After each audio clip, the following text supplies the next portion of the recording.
পরিস্থিতির কারণে বরাবর বুয়েট যেভাবে ভর্তি পরীক্ষা নিয়ে থাকে এই বছর সেভাবে নেওয়া সম্ভব হয়ে ওঠে নাই। এই কারণে এবারের ভর্তি পরীক্ষা 2 স্টেপে অনুষ্ঠিত হচ্ছে, তোমরা সবাই জানো।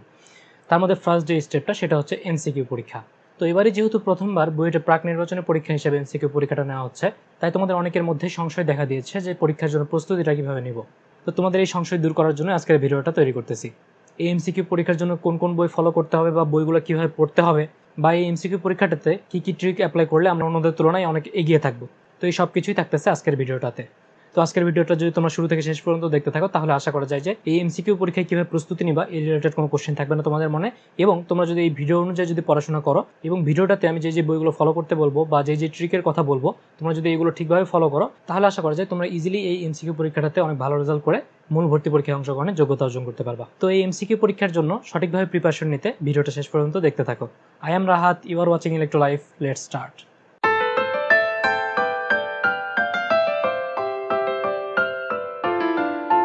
তো শুরুতে যেটা বলবো যে এমসিকিউ পরীক্ষাতে অংশগ্রহণের জন্য তোমার কিন্তু কিছু যোগ্যতা অর্জন করতে হবে। সেটা নিয়ে বুয়েট অলরেডি সার্কুলার প্রকাশ করেছে, এটা নিয়ে কিন্তু আমি অলরেডি একটা ভিডিও তৈরি করে রাখছি। তো তোমরা যারা ভিডিওটা দেখো নাই, লিঙ্কটা ডিসক্রিপশনে এবং কার্ডে দেওয়া আছে, চাইলে দেখে নিতে পারো। তো আজকের এই ভিডিওটাকে আমরা মেইনলি দুই ভাগে ভাগ করব। ফার্স্ট পার্টে আমরা ডিসকাস করব যে এই এমসিকিউ পরীক্ষার প্রিপারেশনের জন্য আমাদের কোন কোন বই পড়তে হবে, এবং এর পরের পার্টে আমরা ডিসকাস করব যে এই বইগুলো অ্যাকচুয়ালি কোন প্রসেস ফলো করে পড়তে হবে, বা এই বইগুলো কীভাবে সলভ করলে আমরা এখান থেকে কিছু ট্রিক শিখতে পারবো যেগুলো আমরা বুয়েটের এমসিকিউ ভর্তি পরীক্ষায় অ্যাপ্লাই করতে পারবো এবং এখান থেকে ম্যাক্সিমাম আউটপুট নিতে পারবো। তো ফার্স্টে যে কথাটা বলবো সেটা হলো যে পরীক্ষা এমসিকিউ হচ্ছে ঠিক আছে, কিন্তু কোশ্চেনটা কে করতেছে? কোশ্চেনটা কিন্তু বুয়েটই করতেছে।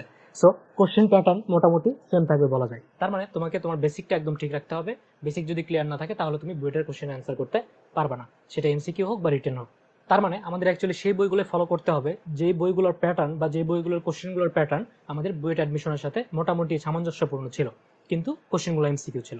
এই টাইপের বইগুলো আমাদেরকে ফলো করতে হবে। তো এই বইগুলো অ্যাকচুয়ালি কোনগুলো? ফার্স্টে যেটার কথা বলবো সেটা হলো যে বুয়েটের কোশ্চেন ব্যাংক। বুয়েটের কোশ্চেন ব্যাংক কেন? তোমরা জানো যে পুরাতন সিলেবাসে বা কয়েক বছর আগে কিন্তু বুয়েটে এমসিকিউ পরীক্ষা নেওয়া হতো, ওই কোশ্চেনগুলো আগে তোমাকে সলভ করে নিতে হবে। তবে হ্যাঁ, কিছু জিনিস কিন্তু মাথায় রাখতে হবে যে পুরাতন সিলেবাসে কিছু কিছু চ্যাপ্টার আমাদের ছিল বা কিছু কিছু টপিক আমাদের ছিল যেগুলো কিন্তু বর্তমান সিলেবাসে নেই। সো যে টপিকগুলো আমাদের বর্তমান সিলেবাসে নেই সেগুলো আমরা স্কিপ করবো। সো ওগুলোতে আবার ওগুলো কোশ্চেন দেখে যেন মনে করো না যে আমি পারতেছি না বা এগুলো কোথায়, এগুলো তো পড়ি নাই, এরকম যেন মনে করো না। সো ওই কোশ্চেনগুলো বা ওই টপিকগুলো স্কিপ করে আমাদের সিলেবাসের সাথে যেগুলো যায় ওগুলো সব সলভ করে ফেলবা। বুয়েটের বিগত বছরের এমসিকিউ কোশ্চেনগুলো যখন তোমার সলভ করা শেষ হয়ে যাবে তখন তোমাকে যেটা সাজেস্ট করবো সেটা হচ্ছে সাস্টের কোশ্চেন ব্যাংক। বিজ্ঞান প্রযুক্তি করার দরকার নেই, সাস্ট করলে হবে, কারণ সবগুলা বিজ্ঞান প্রযুক্তি বিশ্ববিদ্যালয়ের কোশ্চেনের মান অতটা স্ট্যান্ডার্ড হয় না যে বুয়েটের লেভেলের সাথে ম্যাচ করতে পারে। সাস্টের কোশ্চেন মোটামুটি একটা স্ট্যান্ডার্ড লেভেলে থাকে যেটা বুয়েটের কোশ্চেনের সাথে মোটামুটি একটা সামঞ্জস্যপূর্ণ। সো বুয়েট কোশ্চেনগুলো শেষ করার পর তোমাদেরকে যেটা সাজেশন দেবো সেটা হলো যে সাস্টের কোশ্চেনগুলো তোমরা সলভ করে ফেলো, এবং সাস্টের কোশ্চেন যখন শেষ হয়ে যাবে তখন তোমাদেরকে যেটা সাজেস্ট করবো সেটা হলো যে আইইউটি কোশ্চেন ব্যাংকটা সলভ করো। আইইউটির কোশ্চেন কিন্তু ইংলিশে থাকে, এটা একটা সমস্যা, কিন্তু ইংলিশে থাকলেও কোশ্চেনের প্যাটার্নটা মানে কোশ্চেনে যে টাইপের কোশ্চেন আসে এই কোশ্চেনগুলো সলভ করার জন্য তোমাকে অ্যাকচুয়ালি থিওরিটা ক্লিয়ার রাখতে হয় বা বুয়েটের সাথে মোটামুটি একটা সামঞ্জস্যপূর্ণ কোশ্চেন থাকে। তো এই কারণে যেটা বলবো যে সাস্টের কোশ্চেন ব্যাংক যখন শেষ করা হয়ে যাবে তখন তোমরা যেটা করবা আইইউটি কোশ্চেন ব্যাংকটা শেষ করে ফেলবা। তো আইইউটি শেষ করার পরে যদি তোমরা সময় পাও তাহলে তোমাদেরকে যেটা সাজেস্ট করবো যে তোমরা কুয়েটের কোশ্চেন ব্যাংকটাও দেখতে পারো, কুয়েটে যে এমসিকিউ গুলো আসে এগুলো দেখতে পারো। তো এই যে কোশ্চেনগুলোর কথা বললাম এগুলো সবগুলোতে কিন্তু তোমরা মোটামুটি ক্যালকুলেটর ইউজ করতে পারো, এবং বুয়েট যে সার্কুলেটর দিচ্ছে ওখানেও কিন্তু তোমরা দেখতে পাইছো যে ক্যালকুলেটর কিন্তু অ্যালাউড। সো আমি যে বইগুলোর কথা বললাম এগুলো ভার্সিটিতেও কিন্তু ক্যালকুলেটর অ্যালাউড। সো ওরাও কিন্তু কোশ্চেন ওইভাবে করে যে তুমি যেন ক্যালকুলেটর ইউজ করে করতে পারো, এই টাইপের কোশ্চেন থাকে। সো তুমি যদি মোটামুটি বুয়েটের লেভেলের কোশ্চেনগুলো প্র্যাকটিস করতে চাও তাহলে আমি যে বইগুলো বললাম এগুলো তোমাকে অবশ্যই ফলো করতে হবে, এবং সবগুলো যদি তোমরা ফলো করতে পারো এবং সবগুলো যদি সলভ করতে পারো পরীক্ষা যাওয়ার আগে তাহলে আশা করা যায় যে অনেক ভালো কিছু হবে ইনশাআল্লাহ। তো যাই হোক, বইয়ের কথা তো বললাম, এখন আমরা একটু ডিসকাস করি যে এই বইগুলো অ্যাকচুয়ালি কিভাবে পড়বো বা কিভাবে পড়লে আমরা ম্যাক্সিমাম আউটপুট পাবো। তো ফার্স্টে এখানে যেটা বিষয়টা উঠে আসে সেটা হচ্ছে সময়টা কভার করা কিন্তু অনেক বেশি টাফ। 100টা কোশ্চেন থাকবে, সেখানে তোমাকে সময় দিবে হলো 60 মিনিট। তার মানে হিসাব করে দেখলে দেখা যায় যে তুমি 36 সেকেন্ড করে সময় পাবে একটা এমসিকিউ সলভ করার জন্য। সো সময়টাকে ইউটিলাইজ করে করে তোমার কিন্তু কোশ্চেনগুলো সলভ করতে হবে।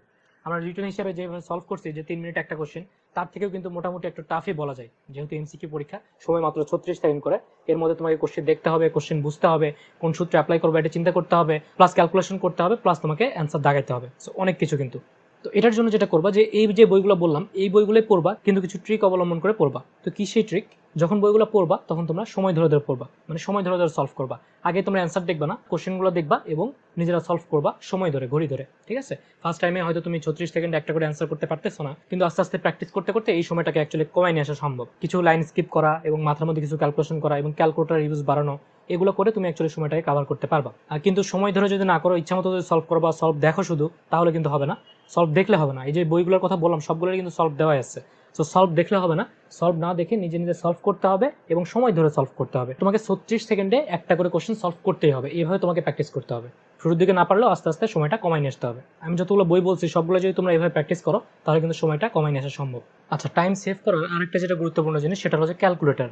যেহেতু ক্যালকুলেটর অ্যালাউড, তাহলে এই ক্যালকুলেটর ইউজটাকে আমাদের ঠিকভাবে ইউটিলাইজ করতে হবে যাতে করে আমরা এখানে সময়টা সেভ করতে পারি বা ঠিকভাবে যেন ক্যালকুলেটরকে কাজে লাগায় ম্যাক্সিমাম আউটপুট নিতে পারি। তো এটা কিভাবে আমরা করতে পারি? তোমরা জানো যে এমসিকিউ পরীক্ষায় কিন্তু 4টা অপশন থাকে। সো যেহেতু 4টা অপশন থাকে, এটা তোমার জন্য অনেক বড় একটা অ্যাডভান্টেজ হতে পারে কিছু কিছু ক্ষেত্রে। কিভাবে? যেহেতু 4টা অপশন, তার মানে কি এই 4টা অপশনের বাইরে অ্যান্সার হওয়ার কোনো চান্স নেই। সো তোমার কিন্তু অলরেডি আদার্স কিছু চিন্তা করার দরকার নেই, জাস্ট এই 4টা জিনিস নিয়ে চিন্তা করলে তোমার হবে। তো কিছু কিছু ম্যাথ থাকে, যেমন মনে করো ত্রিকোণমিতির কিছু ম্যাথ, তোমাকে মনে করো সামথিং ইকুয়াল সামথিং দেওয়া আছে, বলছে যে তাহলে নিচের কোনটি সঠিক। তোমাকে এখানে দেখা যায় ত্রিকোণমিতির কিছু সূত্র অ্যাপ্লাই করতে হলো, যেমন মনে করো sine C plus sine D বা সাইন এ প্লাস বি বা কজ এ প্লাস বি, এই সূত্রগুলো অ্যাপ্লাই করে কিছু সিম্পলিফিকেশন করে তুমি হয়তো দেখলে যে একটা নর্মাল একটা লাইন আসলো, যে লাইনটা তোমার অপশনে দেওয়া আছে। সো এটা কিন্তু অ্যাকচুয়ালি অনেক লেন্দি একটা প্রসেস হয়ে যায়। এটা করতে গেলে তোমার অ্যাকচুয়ালি 36 সেকেন্ডে করাটা একটু টাফই হয়ে যায়। এখন তুমি যদি এইসব ম্যাথের ক্ষেত্রে ক্যালকুলেটরকে ঠিকভাবে ইউজ করতে পারো, মানে তোমাকে অ্যাকচুয়ালি কি করতে হবে, তোমাকে অ্যাকচুয়ালি অপশন টেস্ট করতে হবে। এমসিকিউ এর ক্ষেত্রে অপশন টেস্ট অনেক বেশি ইফেক্টিভ একটা জিনিস। আর যদি ক্যালকুলেটর থাকে তাহলে তো কথাই নেই, কারণ ক্যালকুলেটরের মাধ্যমে তুমি কিন্তু নিমেষে একটা জিনিস ইজিলি টেস্ট করতে পারো ভ্যালু। তো ত্রিকোণমিতির এসব ক্ষেত্রে তোমরা কিভাবে এটা ইউজ করতে পারো? ত্রিকোণমিতিতে সাপোজ তোমাকে যেই এক্সপ্রেশনটা দেওয়া থাকবে, তুমি এক্সপ্রেশনে মনে করো সাইন এক্স বা কজ এক্স যে টার্মগুলো আছে, তুমি এখানে এক্স এর র্যান্ডম একটা ভ্যালু বসাবা ক্যালকুলেটরে, বসায় তুমি দেখবা যে লেফট হ্যান্ড সাইড এবং রাইট হ্যান্ড সাইড সেম হয় কিনা। যদি সেম হয় তাহলে বুঝতেছো যে এটা অ্যান্সার হবে। তার মানে এটাই সঠিক উত্তর। তো শুধু এই ত্রিকোণমিতি বা ক্যালকুলেটরের মাধ্যমে যে হবে এরকম এটা না, অপশন টেস্ট কিন্তু তুমি নর্মালি ম্যানুয়ালিও করতে পারো বা কিছু ট্রিক অ্যাপ্লাই করতে পারো। যেমন মনে করো তুমি একটা কোশ্চেনের অ্যান্সার সরাসরি কত হবে এটা জানো না, কিন্তু তুমি একটা রেঞ্জ জানো যে এটার অ্যান্সার এত থেকে এতর মধ্যে হবে বা এর কাছে যাওয়ার সম্ভাবনা আছে। তো অপশন 4টার মধ্যে দেখবা যে ওইরকম অপশন দেখা যায় অনেক সময় একটাই থাকে। তো সেই ক্ষেত্রে তুমি কিন্তু ইজিলি বলতে পারো যে এটার অ্যান্সার তাহলে এটা হবে। তো এই জিনিসগুলো অ্যাপ্লাই করলে অ্যাকচুয়ালি তুমি অনেক কম সময়ে একটা কোশ্চেন সলভ করে ফেলতে পারো। তাহলে দেখো তুমি যদি 5 সেকেন্ড বা 10 সেকেন্ডে এরকম একটা কোশ্চেন সলভ করো, তাহলে কিন্তু তুমি ওই 36 সেকেন্ড থেকে অনেকগুলো সময় কিন্তু বাঁচাই ফেললা। এই সময়গুলো তুমি পরবর্তীতে অন্য কোশ্চেনে, যে কোশ্চেনগুলো বড় বা যে কোশ্চেনগুলোতে একটু সময় লাগবে লেন্দি, ওই কোশ্চেনগুলোতে সময়টাকে কাজে লাগাতে পারো। তাহলে তুমি ওভারঅল এই যে সময়ের যে প্রেশারটা, এটার সাথে ইজিলি কোপ আপ করতে পারবে। এই ভিডিওটা যদি তোমাদের একটু হেল্প করে থাকে তাহলে ভিডিওটাতে লাইক দেবা এবং ভিডিওটা ফ্রেন্ডদের সাথে শেয়ার করবা। তো আজকে এই পর্যন্তই, দেখা হচ্ছে পরের ভিডিওতে। ভালো থাকো সবাই, আল্লাহ হাফিজ।